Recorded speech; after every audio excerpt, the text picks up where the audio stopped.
The Constitution of the United States is 200 plus years old. It was set for a time when there were only 5 million people and we had an agrarian society, and now we have 300 million people and a highly industrialized society. So it doesn't apply today, which is rubbish. The Constitution of the United States is a good reflection of human nature. And human nature hasn't changed.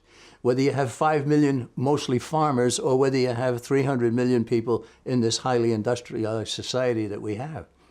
And so the Constitution should apply just as much today as it did then when it was put together in 1787. There are people who call it a living document.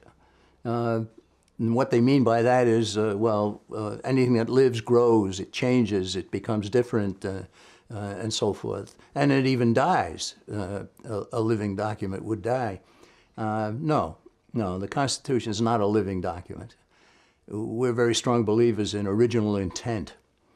The Constitution means what it says, and it's not very difficult language to read it. So go back to the Constitution, abide by what it says, and if you go back to the original meaning, then you have a principle that should be in all law. Now, for instance, the Constitution should be looked upon as a contract. It's a contract between the government and you and me and everyone else. All right? Now, if a year later, if you and I make a contract, I come down and say, look, this is a living document, I want to change it, and you have to abide by the changes that I want, what would you say? You'd say, no, you can't do that. Same thing applies to a Constitution. The Constitution is a contract.